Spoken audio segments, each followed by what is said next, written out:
Subscribe करें friend of student channel और साथ में ही बेल आइकन भी दबा दें ताकि नोटिफिकेशन मिलती रहे। हेलो स्टूडेंट्स, कैसे हो आप सभी। उम्मीद है आप सब बहुत ही अच्छे होंगे। तो स्टूडेंट्स, आज के अपने इस वीडियो क्लास में हम प्रश्नावली 4.2 को कंप्लीट सॉल्व करेंगे। इस चैप्टर का नाम है आंकड़ों का प्रबंधन। ठीक है बच्चों। और बच्चों, पीछे के सभी सवाल मैंने आपको समझा दिए हैं। आप उन सभी सवालों को फ्रेंड ऑफ स्टूडेंट चैनल पर देख सकते हैं। तो चलिए बच्चों, फटाफट से आज की अपनी इस वीडियो क्लास को शुरू करते हैं। तो बच्चों, प्रश्न नंबर 1 में हमें दो प्रयोग दे रखे हैं, प्रयोग ए और प्रयोग बी। हमें यहाँ ये बताना है कि इन दोनों ही प्रयोगों में हमें क्या परिणाम देखने को मिल सकते हैं, यानी क्या रिजल्ट देखने को मिल सकते हैं। ठीक है। तो सबसे पहले बात कर लेते हैं प्रयोग ए की। इसमें हमें दिया है पहिए को घुमाना। बच्चों, ये एक पहिया है, ठीक है। और इस पहिए पर टोटल 5 जगह लेटर छपे हुए हैं, A B C D A. ठीक है। ए 2 बार छपा है, ठीक। और ये है तीर का निशान।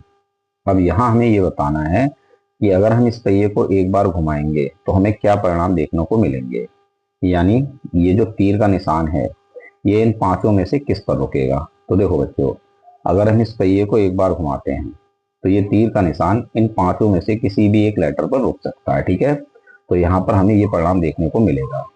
अगर बच्चों मैं आपसे पूछूं कि क्या ये तीर का निशान लेटर ई पर रुक सकता है, तो आप कहेंगे सर इस पहिए में लेटर ई है ही नहीं, तो भाई तीर का निशान ई पर तो रुकेगा ही नहीं। ठीक है। अगर होता तो चांसेस होते कि भाई तीर ई पर रुक जाए, लेकिन इस पहिए में ई है ही नहीं, तो ये तीर ई पर नहीं रुक सकता है। तो यहाँ पर हमें ये वाला परिणाम देखने को नहीं मिल सकता है। ठीक है। तो ये तीर कहाँ रुक सकता है, इन पांचों में से ही किसी एक लेटर पर रुक सकता है। ठीक है। तो ये हो जाते हैं इस पहिए को घुमाने पर प्राप्त परिणाम। ठीक है। चलिए इसका आंसर लिखते हैं। तो बच्चों, हमें लिखना है कि पहिए को घुमाने पर प्राप्त परिणाम। तो हमें क्या परिणाम देखने को मिलेंगे, भाई ये तीर या तो ए पर रुकेगा, ठीक है, या फिर बी पर रुकेगा, या फिर सी पर रुकेगा, या फिर डी पर रुकेगा, या फिर इस वाले ए पर रुकेगा। ठीक है। यहाँ ए 2 बार है तो यहाँ हमने एक बार ए लिख लिया है, ठीक। तो ये हो जाते हैं परिणाम। ये हो गया पार्ट ए का आंसर। ठीक है। अब हम बात करते हैं पार्ट बी की। तो बच्चों, पार्ट डी यानी दूसरे प्रयोग में हमसे बोला गया है कि दो सिक्कों को एक साथ उछालना। तो देखो बच्चों, सिक्का हम सभी ने देख रखा है, सिक्के की 2 साइड्स होती हैं। एक साइड पर हेड छपा हुआ होता है और दूसरी साइड पर टेल छपा हुआ होता है। ठीक है। अब बच्चों, अगर हम केवल एक सिक्का उछालते हैं तो हमें क्या परिणाम देखने को मिलेंगे, भाई सिक्का या तो हेड गिरेगा या फिर टेल गिरेगा। ये दो ही परिणाम हमें देखने को मिलेंगे। ठीक है ना। अब यहाँ हमसे ये बोला गया है कि अगर हम दो सिक्कों को एक साथ उछालेंगे तो हमें क्या परिणाम देखने को मिलेंगे। तो बच्चों, हमें क्या परिणाम देखने को मिल सकते हैं, भाई दोनों सिक्के या तो हेड गिर सकते हैं या फिर दोनों सिक्के टेल गिर सकते हैं। इसके अलावा पहला सिक्का हेड गिर सकता है और दूसरा सिक्का टेल गिर सकता है, और इसके अलावा पहला सिक्का टेल गिर सकता है और दूसरा सिक्का हेड गिर सकता है। तो ये 4 परिणाम हमें यहाँ देखने को मिलेंगे। ठीक है। चलिए इसका आंसर लिखते हैं। तो बच्चों, हमें आंसर लिखना है दो सिक्के एक साथ उछालने पर प्राप्त परिणाम। तो हमें क्या परिणाम देखने को मिलेंगे बच्चों, भाई पहला सिक्का हेड गिर सकता है तो यहाँ मैं हेड को ऐसे दिखा देता हूँ, ठीक है, और दूसरा सिक्का भी हेड गिर सकता है। ठीक। पहला परिणाम हमें ये देखने को मिल सकता है। दूसरा परिणाम हमें क्या देखने को मिल सकता है कि भाई पहला सिक्का टेल गिर सकता है, टेल को यहाँ मैं टी से दिखा देता हूँ, ठीक है, और दूसरा सिक्का भी टेल गिर सकता है। इसके अलावा बच्चों, तीसरा परिणाम हमें क्या देखने को मिल सकता है, भाई पहला सिक्का हेड गिर सकता है और दूसरा सिक्का टेल गिर सकता है। ठीक है। इसके अलावा चौथा परिणाम क्या मिलेगा हमें, भाई पहला सिक्का टेल गिर सकता है और दूसरा सिक्का हेड गिर सकता है। ठीक है। तो ये 4 परिणाम हमें देखने को मिल सकते हैं। ये हो गया पार्ट बी का आंसर। ठीक है। यहाँ पर हमारा प्रश्न नंबर 1 कंप्लीट हो गया। तो चलिए अब दूसरे प्रश्न की तरफ चलते हैं। तो बच्चों, प्रश्न नंबर 2 है, जब एक पासा फेंका जाता है तब निम्नलिखित प्रत्येक घटना से प्राप्त होने वाले परिणामों को लिखिए। इस प्रश्न के बच्चों हमें 2 पार्ट्स दे रखे हैं, फर्स्ट और सेकंड। फर्स्ट के हमें 2 पार्ट्स दे रखे हैं, ए और बी। सेकंड के भी हमें 2 पार्ट्स दे रखे हैं, ए और बी। तो इस प्रकार से बच्चों यहाँ पर टोटल 1 2 3 4 घटनाएं हो जाती हैं। ठीक है। तो हमें इन घटनाओं से प्राप्त होने वाले परिणामों को लिखना है। ठीक। तो सबसे पहले हम बात कर लेते हैं फर्स्ट ए की। यहाँ हमें दिया है एक अभाज्य संख्या, यानी बच्चों जब एक पासा फेंका जाता है, पासा बच्चों किसे कहते हैं, जैसे हम लूडो खेलते हैं उसे हम पासा कहते हैं। ठीक है। तो जब एक पासा फेंका जाता है तो उस पासे पर हमें एक अभाज्य संख्या कौन सी प्राप्त होगी, यहाँ हमें ये बताना है। ठीक है। तो देखो बच्चों, जैसा कि हम सभी जानते हैं कि भाई पासे पर 1 से लेकर 6 तक की संख्याएं लिखी हुई होती है। ठीक। और जब हम एक पासा फेंकते हैं तो उस पासे पर इनमें से कोई भी एक संख्या हमें प्राप्त हो जाती है। ठीक है ना। अब बच्चों यहाँ पर हमें इन सभी संख्याओं की बात नहीं करनी है, बल्कि हमें किसकी बात करनी है, अभाज्य संख्याओं की। ठीक है, तो बच्चों 1 से लेकर 6 तक कौन कौन सी अभाज्य संख्याएं हैं? तो भाई पहली अभाज्य संख्या है 2, दूसरी है 3 और तीसरी है 5। ठीक है, और बाकी की बची ये 3 संख्याएं 1, 4 और 6। इनको हमें छोड़ देना है क्योंकि ये अभाज्य संख्याएं नहीं है। ठीक है, तो टोटल 3 अभाज्य संख्याएं हैं, 2, 3 और 5। ठीक है ना बच्चों। अब देखो बच्चों, जब हम एक पासा फेंकेंगे तो हमें उस पर एक अभाज्य संख्या प्राप्त होगी। तो वो अभाज्य संख्या कौन सी हो सकती है भाई? या तो 2 हो सकती है, या 3, या फिर 5। ठीक है, तो ये 3 परिणाम हमें देखने को मिलेंगे। क्लियर है बच्चों? तो चलिए इसका आंसर लिखते हैं। तो बच्चों हमें आंसर लिखना है कि एक अभाज्य संख्या प्राप्त होने के परिणाम। तो हमें क्या क्या परिणाम मिल सकते हैं भाई? पासे पर 2 प्राप्त हो सकता है जो कि एक अभाज्य संख्या है, 3 प्राप्त हो सकता है, ये भी एक अभाज्य संख्या है, और इसके अलावा 5 भी हमें प्राप्त हो सकता है, ये भी एक अभाज्य संख्या है। ठीक है, तो पासे पर 2, 3 और 5 ये 3 अभाज्य संख्याएं होती हैं, तो इनमें से हमें कोई सी भी एक अभाज्य संख्या पासे पर प्राप्त हो सकती है। ठीक है, तो ये हो गया भाई फर्स्ट ए का आंसर। क्लियर है? अब हम बी की बात करते हैं। तो बच्चों पार्ट बी में हमें दिया है एक अभाज्य संख्या नहीं, यानी बच्चों जब एक पासा फेंका जाएगा तो उस पर हमें एक अभाज्य संख्या प्राप्त ना हो, इसके परिणाम क्या क्या हैं? तो देखो बच्चों, भाई पासे में 2, 3 और 5 ये 3 अभाज्य संख्याएं हैं। अब अगर हमें ये 3 अभाज्य संख्याएं प्राप्त ना हो तो इसके अलावा कौन सी संख्याएं बचती हैं भाई? 1, 4 और 6। ठीक है, तो अगर हमें 2, 3 और 5 ये 3 संख्याएं प्राप्त ना हो तो हमें या तो 1 प्राप्त होगा, या 4 या 6। ठीक है, तो यहाँ पर ये हो जाते हैं परिणाम। क्लियर है बच्चों? तो चलिए इसका आंसर लिखते हैं। तो बच्चों हमें आंसर लिखना है कि एक अभाज्य संख्या प्राप्त न होने के परिणाम। कौन कौन से परिणाम होंगे भाई? अभाज्य संख्या है 2, 3 और 5 ही हमें प्राप्त ना हो तो हमें कौन सी संख्याएं प्राप्त हो सकती हैं भाई? पासे पर हमें या तो 1 प्राप्त हो सकता है, ठीक है, या फिर 4 या फिर 6। ठीक है, तो ये 3 परिणाम हो जाते हैं एक अभाज्य संख्या प्राप्त ना होने के। ठीक है बच्चों, ये हो गया पार्ट बी का आंसर। तो चलिए अब सेकंड पार्ट की तरफ चलते हैं। तो बच्चों सेकंड पार्ट के ए में हमसे बोला है कि 5 से बड़ी एक संख्या, यानी बच्चों जब एक पासा फेंका जाता है तो उस पासे पर हमें 5 से बड़ी कौन सी संख्या प्राप्त हो सकती है, यहाँ हमें ये बताना है। ठीक है, तो जैसा कि हम जानते हैं भाई पासे में 5 से बड़ी केवल एक ही संख्या है जो कि है 6।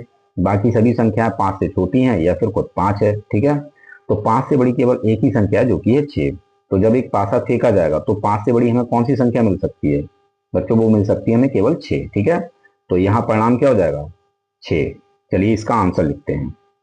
तो बच्चों हमें आंसर लिखना है कि 5 से बड़ी एक संख्या प्राप्त होने के परिणाम। 5 से बड़ी कितनी संख्या है पासे में? केवल एक ही संख्या है जो कि है 6, और यही हमें पासे पर प्राप्त हो सकती है। ठीक है, तो ये हो जाता है सेकंड ए का आंसर। ठीक है बच्चों, चलिए अब हम बी की बात करते हैं। तो बच्चों पार्ट बी में हमसे बोला है कि 5 से बड़ी संख्या नहीं, यानी बच्चों जब एक पासा फेंका जाता है तो उस पासे पर हमें 5 से बड़ी संख्या प्राप्त ना हो, इसके परिणाम क्या होंगे? तो बच्चों देखो, जैसा कि हम सभी को पता है कि पासे में 5 से बड़ी केवल एक ही संख्या होती है जो कि है 6। अगर हम 6 को छोड़ दें यानी 6 हमें प्राप्त ना हो तो पासे में कौन कौन सी संख्या बची भाई? 1 से लेकर 5 तक की संख्याएं बची, इन्हीं में से कोई एक संख्या हमें प्राप्त होगी। ठीक है, तो यहाँ पर परिणाम क्या हो जाएंगे? 1 से लेकर 5 तक की संख्याएं। ठीक है, तो चलिए इसका आंसर लिखते हैं। तो बच्चों हमें आंसर लिखना है कि 5 से बड़ी संख्या प्राप्त ना होने के परिणाम। भाई 5 से बड़ी केवल एक ही संख्या है जो कि है 6। अगर ये हमें प्राप्त नहीं होगी तो पासे पर हमें या तो 1 प्राप्त होगा, या 2, या 3, या 4, या फिर 5। ठीक है, तो ये 5 संख्या हमें प्राप्त हो सकती है। क्लियर है? ये हो गया पार्ट डी का आंसर। यहाँ पर प्रश्न नंबर 2 हमारा कंप्लीट हो जाता है। उम्मीद है ये सवाल आपको अच्छे समझ में आ गया होगा। तो चलिए प्रश्न नंबर 3 की ओर चलते हैं। तो बच्चों प्रश्न नंबर 3 है, ज्ञात कीजिए। इस प्रश्न के बच्चों हमें 3 पार्ट्स दे रखे हैं, ए, बी और सी। तो सबसे पहले हम बात करेंगे ए की। इसमें हमसे बोला गया है प्रश्न 1 ए में सूचक के डी पर रुकने की प्रायिकता ज्ञात कीजिए। तो देखिए बच्चों, ये है प्रश्न 1 ए। इसमें हमें ये एक पहिया दे रखा है, ठीक है, और इस पहिए पर जैसा कि आप देख सकते हैं 5 जगह लेटर्स बने हुए हैं, ए, बी, सी, डी, ए 2 बार बना हुआ है। ठीक है, और ये है तीर का निशान। तो बच्चों इसी को हम कहेंगे सूचक। ठीक है, अब इस प्रश्न में हमें ये बताना है कि अगर हम इस पहिए को एक बार घुमाएंगे तो इस तीर के यानी इस सूचक के डी पर रुकने की प्रायिकता क्या होगी। तो देखो बच्चों, सबसे पहले तो आपको ये पता होना चाहिए कि प्रायिकता कहते किसे हैं।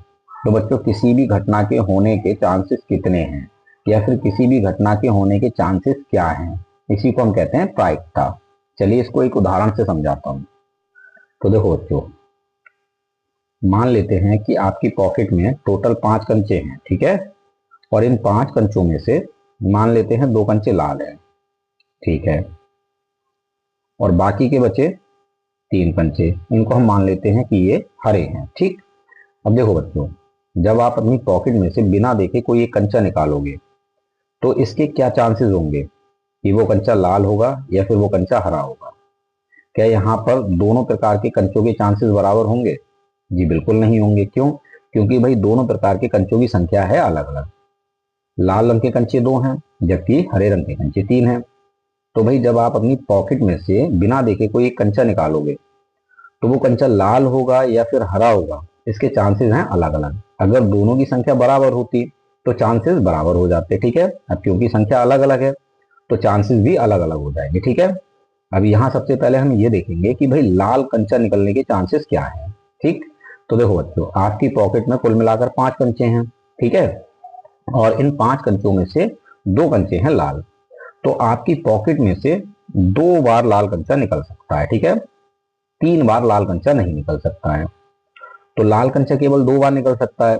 तो लाल कंचा निकलने के चांसेस क्या हो जाएंगे भाई, 2/5। हमने क्या किया, लाल कंचों की संख्या को ऊपर लिखा और टोटल कंचों की संख्या को इसके बटे में लिख दिया, ठीक है।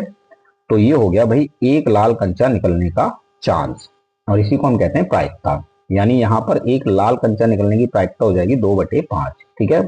इसी प्रकार से अगर हम हरे कंचे की बात करें तो भाई हरे कंचों की संख्या है 3। पॉकेट में 5 कंचे हैं, 5 में से 3 कंचे हरे हैं। तो आपकी पॉकेट में से 3 बार ही हरा कंचा निकल सकता है, 4 बार नहीं निकलेगा। तो यहाँ एक हरा कंचा निकलने की चांसेस क्या हो जाएंगे भाई, 3/5। क्या किया हमने, हरे कंचों की संख्या को ऊपर लिखा और टोटल कंचों की संख्या को बटे में लिख दिया, ठीक है। तो ये हो गया एक हरा कंचा निकलने के चांस। तो इसी को हम कहते हैं प्रायिकता। तो यहाँ पर एक हरा कंचा निकलने की प्रायिकता हो जाएगी 3/5, ठीक है बच्चों, समझ में आ गया। जिस किसी की भी प्रायिकता हमें निकालनी होती है उसकी संख्या को हम ऊपर लिखते हैं और जो टोटल संख्या दे रखी है उसको हम बटे में लिख देते हैं। तो इस प्रकार से हम किसी भी घटना के होने की प्रायिकता को निकालते हैं, ठीक है। आपकी बुक में फॉर्मूला भी दे रखा है। फॉर्मूला क्या है कि भाई किसी घटना के होने की प्रायिकता ये होती है घटना को बनाने वाले परिणामों की संख्या बटे में प्रयोगों के परिणामों की कुल संख्या। यानी जिस किसी की भी प्रायिकता आपको निकालनी है उसकी संख्या को आपको ऊपर लिखना है और जितनी टोटल संख्या दे रखी है उसको बटे में लिख देना है, ठीक है। देखो यहां से समझो, जैसे हमें लाल रंग के कंचे की प्रायिकता निकालनी है तो हम क्या करेंगे, लाल रंग के कंचों की संख्या को लिख देंगे ऊपर। तो ये हो जाएगा घटना को बनाने वाले परिणामों की संख्या, ठीक है, और टोटल कंचों की संख्या को हम लिख देंगे बटे में। तो ये हो जाएगा प्रयोगों के परिणामों की कुल संख्या, ठीक है बच्चों, समझ में आ गया। अब चलिए अपने प्रश्न की ओर लौटते हैं। तो बच्चों यहाँ प्रश्न में हमसे क्या बोला गया है, हमसे बोला गया है कि अगर हम इस पहिए को एक बार घुमाएंगे तो इस सूचक के डी पर रुकने की प्रायिकता क्या होगी। तो सबसे पहले तो हमें यहाँ ये देखना है कि ये टोटल कितने लेटर्स हैं। तो टोटल कितने लेटर्स हैं, 1 2 3 4 5 लेटर्स हैं, ठीक है। फिर हमें यहाँ ये देखना है कि भाई हमें डी की प्रायिकता निकालनी है। तो डी कितने हैं, डी यहाँ पर है केवल 1, ठीक है। तो सूचक के डी पर रुकने की प्रायिकता क्या हो जाएगी भाई, हमें डी की प्रायिकता निकालनी है तो डी की संख्या को हम ऊपर लिखेंगे और बटे में लिख देंगे टोटल लेटर्स की संख्या जो कि है 5। तो सूचक के डी पर रुकने की प्रायिकता हो जाएगी 1/5, ठीक है। तो चलिए आंसर लिखते हैं। तो बच्चों हमें आंसर लिखना है कि सूचक के डी पर रुकने की प्रायिकता, पहिए में डी की संख्या कितनी है 1 है और बटे में टोटल लेटर्स कितने हैं भाई 5 हैं, तो बटे में आ जाएगा 5, ठीक है। तो ये हो गई सूचक के डी पर रुकने की प्रायिकता। ये हो गया पार्ट ए का आंसर, ठीक है। अब हम सेकंड पार्ट की यानी पार्ट बी की बात कर लेते हैं। तो बच्चों पार्ट बी में हमसे बोला गया है कि अच्छी प्रकार से फेंकी हुई 52 ताशों की एक गड्डी में से एक इक्का प्राप्त करने की प्रायिकता। तो देखो बच्चों, जो ताश की गड्डी होती है इसमें 13 प्रकार के पत्ते होते हैं। कौन कौन से भाई, 1 नंबर होता है, 2 नंबर, 3, 4, 5, 6, 7, 8, 9, 10 और फिर होता है जे, फिर होता है भाई क्यू और फिर होता है के। तो ये 13 प्रकार के पत्ते होते हैं ताश की गड्डी में, ठीक है। और जो 13 प्रकार के ये पत्ते हैं, हर एक पत्ता 4-4 होते हैं, यानी 1 नंबर के 4 पत्ते होंगे, ठीक है, 2 नंबर के 4 पत्ते, 3 नंबर के 4 पत्ते, 4 नंबर के 4 पत्ते, इसी प्रकार से 13 के 13 प्रकार के 4-4 पत्ते होते हैं। तो ये टोटल कितना हो जाता है, 13 चौक 52। तो ताश की गड्डी में होगा टोटल 52 पत्ते, ठीक है। अब यहां हमसे ये बोला गया है कि अगर हम इन सभी पत्तों को अच्छी प्रकार से फेंट लें, यानी इन सभी प्रकार के पत्तों को अच्छी प्रकार से मिला लें और उसमें से हम एक पत्ता निकालें, तो वो पत्ता इक्का होगा। इसकी प्रायिकता क्या है? तो अभी अभी हमने देखा भाई, हमें जिसकी भी प्रायिकता निकालनी होती है उसकी संख्या को हम ऊपर लिखते हैं और जो टोटल संख्या होती है उसको हम बटे में लिख देते हैं, ठीक है। तो यहाँ पर इक्को की संख्या कितनी है भाई, 4 है, ठीक है। तो 4 लिखेंगे और इसके बटे में हमें क्या लिखना है, टोटल ताश कितने हैं। तो टोटल ताश है 52, तो बटे में आ जाएगा 52, ठीक है। तो भाई एक इक्का प्राप्त करने की प्रायिकता हो जाएगी 4/52। हमने क्या किया भाई, हमें इक्के की प्रायिकता निकालनी थी, तो इक्कों की संख्या को हमने लिख दिया ऊपर और टोटल जितने भी ताश हैं उनकी संख्या को लिख दिया बटे में। तो ये हो गई एक इक्का प्राप्त करने की प्रायिकता, ठीक है। इसी प्रकार से अगर आपसे 2 नंबर की प्रायिकता पूछें, 3 नंबर की, 4 नंबर की, 5 नंबर की या आगे किसी भी नंबर की प्रायिकता पूछें, तो वो क्या होगी, 4/52 ही होगी। क्यों? क्योंकि भाई हर एक पत्ता 4-4 है, ठीक है, और गड्डी में टोटल पत्ते 52। तो 2 नंबर की प्रायिकता क्या हो जाएगी, 2 नंबर की 4 पत्ते हैं तो 4/52, 3 नंबर की 4/52, 5 की 4/52, यानी सभी पत्तों की प्रायिकता क्या होगी, 4/52, ठीक है। तो भाई एक इक्का प्राप्त करने की प्रायिकता हो जाएगी 4/52। क्लियर है बच्चों? अब यहाँ 4 और 52 ये आपस में कैंसिल भी हो जाएंगे, तो इनको हम कैंसिल करके भी लिख सकते हैं। देखो 4 से 4 एकम 4, 4 एक बार में कैंसिल हो गया, और 4 से ही 52 13 बार में कैंसिल हो जाएगा। तो कैंसिल करके हमें क्या मिलेगा, 1/13। तो भाई हम इसको 1/13 भी लिख सकते हैं, ठीक है। क्लियर हो गया? तो चलिए आंसर लिखते हैं। तो बच्चों हमें आंसर लिखना है कि एक इक्का प्राप्त करने की प्रायिकता। भाई ताश की गड्डी में इक्कों की संख्या है 4 और ताश की गड्डी में टोटल पत्ते हैं 52। तो वही प्रायिकता हो जाएगी 4/52, ठीक है। और ये दोनों आपस में कैंसिल हो जाएंगे, तो हम इनको कैंसिल करके भी लिख सकते हैं। 4 एकम 4 और 4 से 52 13 बार में कैंसिल, तो बचेगा 1/13, ठीक है। ये हो गया पार्ट बी का आंसर। क्लियर है बच्चों? अब चलिए पार्ट सी की तरफ चलते हैं। तो बच्चों पार्ट सी में हमसे बोला है कि एक लाल सेब प्राप्त करने की प्रायिकता ज्ञात कीजिए। यहाँ पर हमें ये आकृति भी दे रखी है, एक सर्कल के अंदर कुछ सेबों की आकृतियां बनी हुई हैं। किसी सेब पर जी लिखा तो किसी पर आर लिखा है। जी का मतलब है ग्रीन यानी हरा सेब, और आर का मतलब है रेड यानी लाल सेब, ठीक है। अब यहाँ हमें क्या बताना है भाई, यहाँ पर हमें एक लाल सेब प्राप्त करने की प्रायिकता निकालनी है। तो भाई जिस किसी की भी प्रायिकता हमें ज्ञात करनी होती है उसकी संख्या को हम ऊपर लिखते हैं और जो टोटल संख्या होती है उसको हम बटे में लिख देते हैं, ठीक है। तो यहाँ हमें क्या देखना है कि भाई यहाँ पर लाल सेब कितने हैं और ये टोटल सेब कितने हैं, ठीक है। तो लाल सेब कितने हैं, देखो इस पर आर लिखा है, इस पर आर लिखा है, इस पर आर लिखा है और इस पर आर लिखा है, यानी 4 सेबों पर आर लिखा है। तो भाई 4 लाल सेब हैं, ठीक है। और ये टोटल सेब कितने हैं, तो टोटल सेब है 3, 3, 6 और 1 7। टोटल सेबों की संख्या है 7, ठीक है। तो एक लाल सेब प्राप्त करने की प्रायिकता क्या हो जाएगी भाई, लाल सेबों की संख्या को हमें ऊपर लिख देना है और टोटल सेबों की संख्या को हमें बटे में लिख देना है। तो हमें एक लाल सेब प्राप्त करने की प्रायिकता मिल जाएगी, ठीक है। तो चलिए इसका आंसर लिखते हैं। तो बच्चों हमें आंसर लिखना है कि एक लाल सेब प्राप्त करने की प्रायिकता। तो भाई लाल सेबों की संख्या है 4, ठीक है, और टोटल सेबों की संख्या है 7। तो एक लाल सेब प्राप्त करने की प्रायिकता हो जाएगी 4/7। ये हो गया पार्ट सी का आंसर, ठीक है बच्चों। आई होप आपको ये सवाल अच्छे समझ में आया होगा। यहाँ पर प्रश्न नंबर 3 कंप्लीट हो जाता है। तो चलिए प्रश्न नंबर 4 की तरफ चलते हैं। तो बच्चों प्रश्न नंबर 4 में हमसे बोला गया है कि 10 अलग अलग पर्चियां हैं और इन पर्चियों पर 1 से लेकर 10 तक की संख्याएं लिखी हुई हैं। और बच्चों हर एक पर्ची पर एक एक अलग अलग संख्या लिखी हुई है, यानी किसी पर्ची पर 1 लिखा है तो किसी पर 2 तो किसी पर 3। इस प्रकार से 1 से लेकर 10 तक की संख्याएं लिखी हुई है, ठीक है। यानी बच्चों कुल मिलाकर 10 पर्चियां हैं और हर एक पर्ची पर 1 से लेकर 10 तक की अलग अलग संख्याएं लिखी हुई है, ठीक है। अब इन सभी पर्चियों को एक बक्स में रखकर अच्छी प्रकार से मिला दिया जाता है। इसके बाद बक्स के अंदर से बिना देखे एक पर्ची निकाली जाती है। निम्नलिखित की प्रायिकता क्या है। यहाँ बच्चों हमें ये 4 पार्ट्स दे रखे हैं, हमें इनकी प्रायिकताएं ज्ञात करनी है, ठीक है। तो सबसे पहले बात कर लेते हैं फर्स्ट पार्ट की। इसमें हमसे बोला है संख्या 6 प्राप्त करना। यानी बच्चों अगर हम बक्स में से बिना देखे कोई एक पर्ची निकालते हैं तो वो पर्ची संख्या 6 की होगी। इसकी प्रायिकता क्या है? तो देखो बच्चों, बक्स के अंदर टोटल पर्चियां हैं 10, ठीक है। अब इन 10 पर्चियों में से संख्या 6 की कितनी पर्चियां हैं?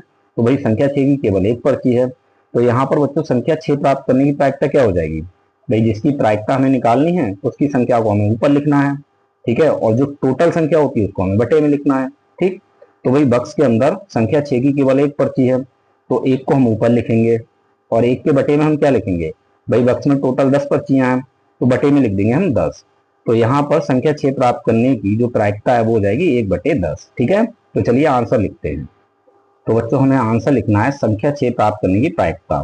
तो भाई बक्स में संख्या 6 की केवल एक पर्ची है, ठीक है, और बक्स में टोटल पर्चियां हैं 10, तो एक के बटे में लिख देंगे हम 10। तो संख्या 6 प्राप्त करने की प्रायिकता हो जाएगी 1/10, ठीक है। ये हो गया फर्स्ट पार्ट का आंसर। चलिए सेकंड पार्ट की बात करते हैं।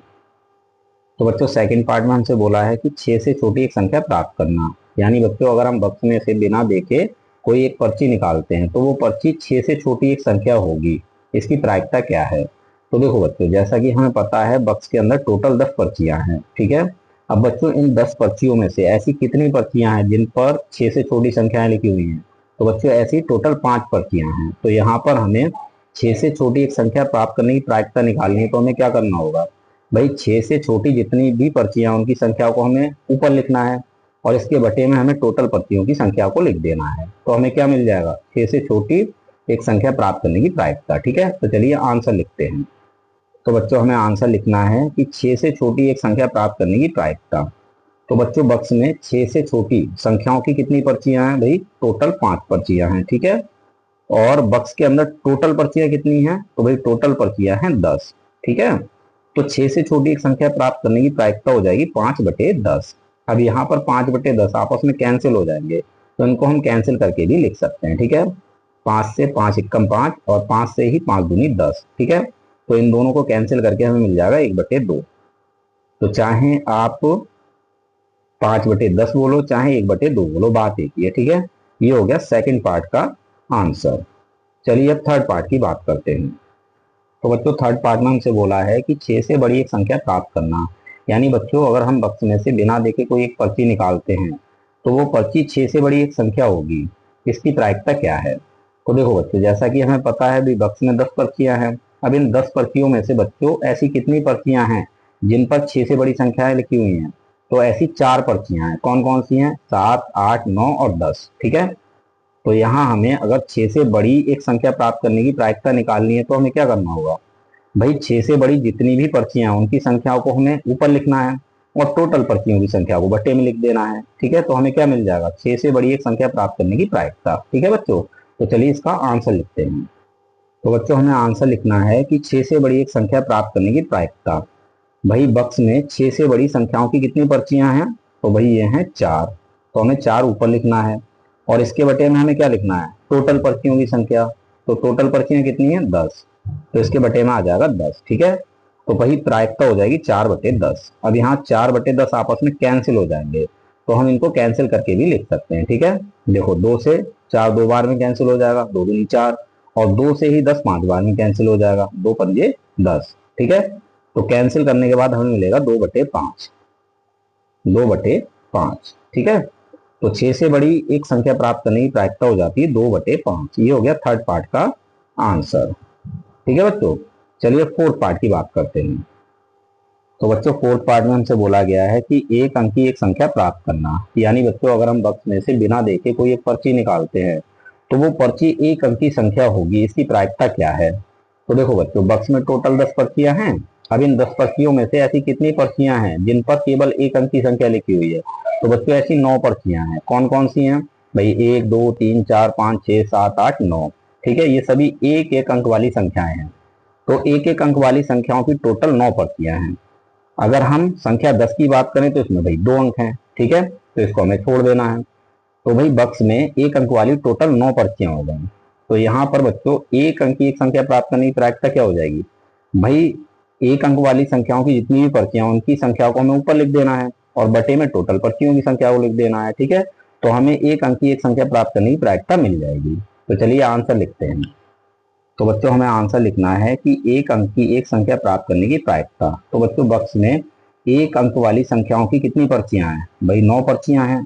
ठीक है, तो इसको हम लिखेंगे ऊपर, और इसके बटे में हमें क्या लिखना है? कुल पर्चियों की संख्या। तो बक्स में कुल पर्चियां कितनी हैं? भाई 10 हैं, तो बटे में आ जाएगा 10। ठीक है, तो ये हो जाएगी प्रायिकता 9/10। अब यहाँ 9 और 10 ये आपस में कैंसिल नहीं होंगे, तो इनको हमें ऐसे ही तोड़ देना है। ठीक है, तो ये हो जाता है भाई फोर्थ पार्ट का आंसर। ठीक है, यहाँ पर बच्चों हमारा प्रश्न नंबर 4 कंप्लीट हो जाता है। उम्मीद है ये सवाल भी आपको अच्छे समझ में आ गया होगा। तो चलिए प्रश्न नंबर 5 की तरफ चलते हैं। तो बच्चों प्रश्न नंबर 5 है, यदि आपके पास 3 हरे त्रिज्यखंड, एक नीला त्रिज्यखंड और एक लाल त्रिज्यखंड वाला एक घूमने वाला पहिया है, तो एक हरा त्रिज्यखंड प्राप्त करने की प्रायिकता क्या है? आगे हमसे बोला है ऐसा त्रिज्यखंड प्राप्त करने की प्रायिकता क्या है जो नीला ना हो। तो देखो बच्चों, सवाल में हमसे बोला गया है कि हमारे पास इस तरह का एक घूमने वाला पहिया है, और ये पहिया टोटल 5 त्रिज्यखंडों में बटा हुआ है, 1 2 3 4 5। ठीक है, इन 5 त्रिज्यखंडों में से 3 त्रिज्यखंड हरे हैं, एक त्रिज्यखंड लाल है और एक त्रिज्यखंड है नीला। ठीक है, अब यहाँ हमें ये बताना है कि अगर हम इस पहिए को एक बार घुमाएंगे तो हमें एक हरा त्रिज्यखंड प्राप्त होगा, इसकी प्रायिकता क्या है? तो भाई जिसकी प्रायिकता हमें निकालनी होती है उसकी संख्या को हम ऊपर लिखते हैं और टोटल संख्या को हम बटे में लिखते हैं। ठीक है, तो यहाँ हमें किसकी प्रायिकता निकालनी है? एक हरे त्रिज्यखंड की। तो हमें ये देखना है कि भाई हरे त्रिज्यखंड कितने हैं, तो हरे त्रिज्यखंड हैं 3। ठीक है, तो भाई हम हरे त्रिज्यखंडों की संख्या को लिखेंगे ऊपर, और इसके बटे में हमें क्या लिखना है? टोटल त्रिज्यखंडों की संख्या को। तो टोटल त्रिज्यखंड कितने हैं? 5, तो बटे में आ जाएगा 5। ठीक है बच्चों, तो ये हो जाएगा एक हरा त्रिज्यखंड प्राप्त करने की प्रायिकता। ठीक है, चलिए पहले इसका आंसर लिख लेते हैं, उसके बाद हम आगे देखेंगे। ठीक, तो बच्चों हमें आंसर लिखना है कि एक हरा त्रिज्यखंड प्राप्त करने की प्रायिकता ये हो जाएगी 3/5। हमने हरे त्रिज्यखंडों की संख्या को ऊपर लिख दिया और टोटल त्रिज्यखंडों की संख्या को बटे में लिख दिया। ठीक है, तो ये हो गया आंसर। अब बात करते हैं आगे प्रश्न में हमसे क्या बोला गया है। तो बच्चों आगे सवाल में हमसे बोला है कि ऐसा त्रिज्यखंड प्राप्त करने की प्रायिकता क्या है जो नीला ना हो। तो देखो बच्चों, यहाँ हमसे ये बोला है कि अगर हम इस पहिए को एक बार घुमाएं और हमें ये नीला त्रिज्यखंड प्राप्त ना हो तो इसकी प्रायिकता क्या होगी? तो देखो बच्चों, अगर नीला त्रिज्यखंड प्राप्त नहीं होगा तो हमें कौन सा त्रिज्यखंड प्राप्त हो सकता है? भाई इन चारों में से कोई भी एक त्रिज्यखंड हमें प्राप्त हो सकता है। तो यहाँ पर हमें भाई क्या निकालना है कि नीला त्रिज्यखंड प्राप्त ना हो, इसकी प्रायिकता क्या होगी? तो नीले त्रिज्यखंड को हम छोड़ देते हैं, तो हमारे पास कितने त्रिज्यखंड बचते हैं? भाई 4 त्रिज्यखंड बचते हैं। तो भाई यहाँ पर 4 आ जाएगा ऊपर। ठीक है, और कुल यानी टोटल त्रिज्यखंड कितने हैं? भाई 5 हैं, तो 5 आ जाएगा बटे में। ठीक, तो एक ऐसा त्रिज्यखंड प्राप्त करने की प्रायिकता 4/5 हो जाएगी जो नीला नहीं है। ठीक है, ये हो जाएगा आगे का आंसर। चलिए इसका भी आंसर लिख लेते हैं। तो बच्चों हमें लिखना है कि ऐसा त्रिज्यखंड प्राप्त करने की प्रायिकता जो नीला ना हो, ये हो जाएगी भाई 4/5। ठीक है, यहाँ पर बच्चों हमारा प्रश्न नंबर 5 कंप्लीट हो जाता है। उम्मीद है ये सवाल भी आपको अच्छे समझ में आ गया होगा। तो चलिए प्रश्न नंबर 6 की ओर चलते हैं।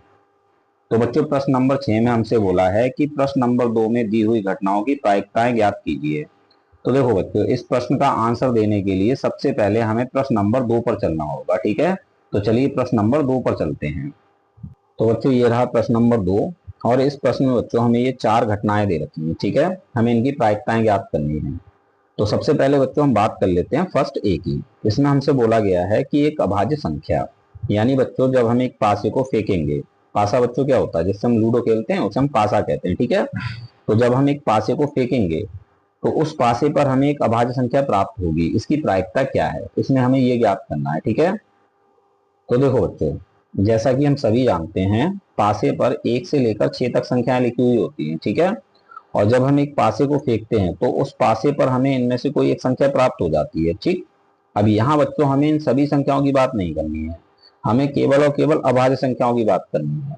क्योंकि यहाँ हमसे ये पूछा गया है कि जब हम एक पासे को फेंकेंगे तो उस पासे पर हमें एक अभाज्य संख्या प्राप्त होगी, इसकी प्रायिकता क्या है? तो यहाँ हमें केवल और केवल अभाज्य संख्याओं की बात करनी है। ठीक है, तो बच्चों 1 से लेकर 6 तक कितनी अभाज्य संख्याएं हैं? भाई 3 अभाज्य संख्याएं हैं। पहली 2 है, दूसरी 3 है और तीसरी है 5। ठीक है, तो ये 3 अभाज्य संख्याएं हैं 1 से लेकर 6 तक।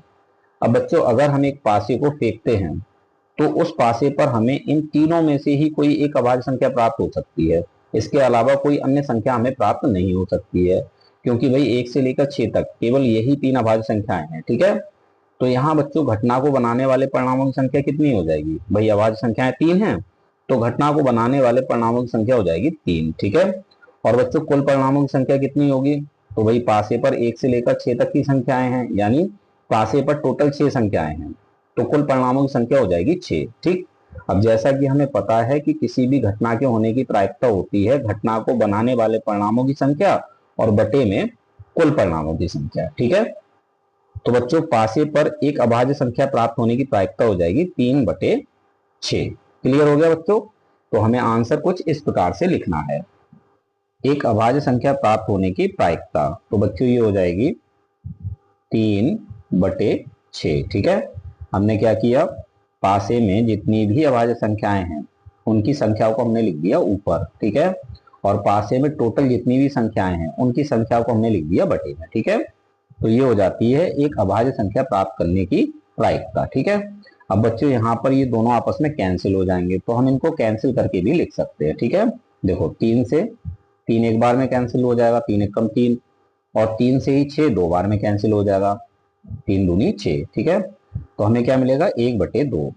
तो चाहे आप 3/6 लिखो चाहे 1/2 लिखो, बात एक ही है, ठीक है बच्चों।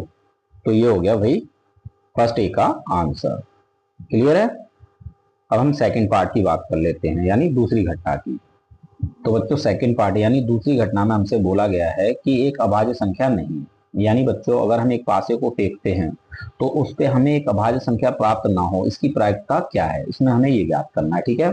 तो देखो बच्चों पासे पर वही 1 से लेकर 6 तक संख्याएं होती हैं, और इन सभी संख्याओं में 2, 3 और 5 ये 3 अभाज्य संख्याएं हैं।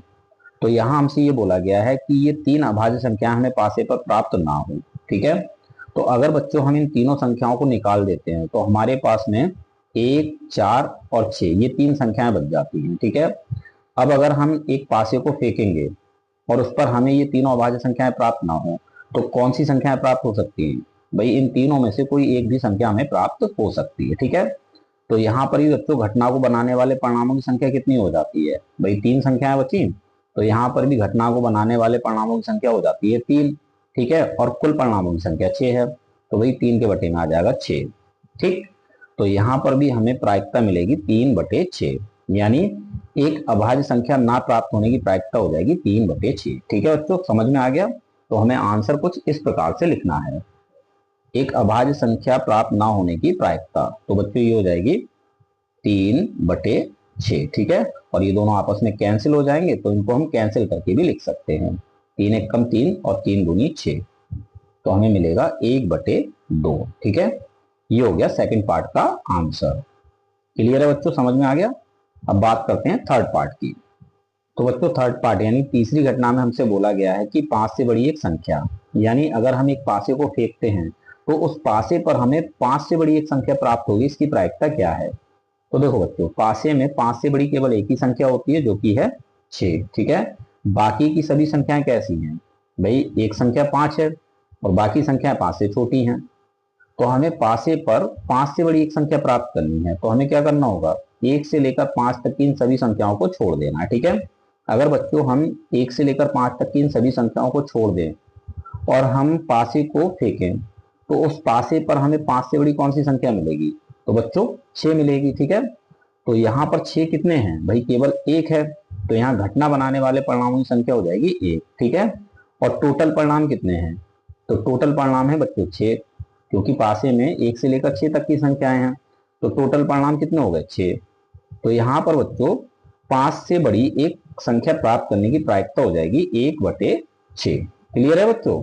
तो हमें आंसर कुछ इस प्रकार से लिखना है, 5 से बड़ी एक संख्या प्राप्त होने की प्रायिकता, तो बच्चों ये हो जाएगी 1/6, ठीक है। ये हो गया थर्ड पार्ट का आंसर। अब हम बात करते हैं फोर्थ पार्ट की। तो बच्चों फोर्थ पार्ट यानी चौथी घटना में हमसे बोला गया है कि 5 से बड़ी संख्या नहीं, यानी बच्चों जब हम एक पासे को फेंकेंगे तो उस पासे पर हमें 5 से बड़ी संख्या प्राप्त ना हो, इसकी प्रायिकता क्या है। तो बच्चों पासे में 5 से बड़ी केवल एक ही संख्या होती है जो कि है 6। अब ये संख्या हमें प्राप्त ना हो तो कौन सी संख्या प्राप्त होंगी, भाई 6 को अगर हम छोड़ दें तो हमारे पास संख्या बचती है 1 से लेकर 5 तक की, ठीक है। तो जब हम एक पासे को फेंकेंगे तो हमें इस बार इन पांचों में से कोई एक संख्या प्राप्त होगी। ठीक है, तो यहाँ पर घटना को बनाने वाले परिणामों की संख्या कितनी हो जाएगी भाई, ये टोटल 5 संख्याएं हैं, तो घटना को बनाने वाले परिणामों की संख्या हो जाएगी 5। और पासे में टोटल कितनी संख्याएं हैं, तो पासे में टोटल 6 संख्याएं हैं, तो कुल परिणामों की संख्या हो जाएगी 6। तो इसके बटे में आ जाएगा 6। ठीक है, तो बच्चों 5 से बड़ी संख्या प्राप्त ना होने की प्रायिकता हो जाएगी 5/6।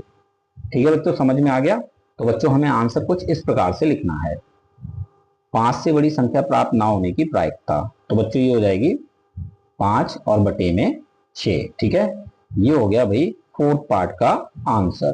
ठीक है, और यहां पर हमारा ये प्रश्न हो जाता है कंप्लीट। उम्मीद है सवाल आपको समझ में आ गया होगा। तो मिलते हैं अपने अगले वीडियो क्लास में।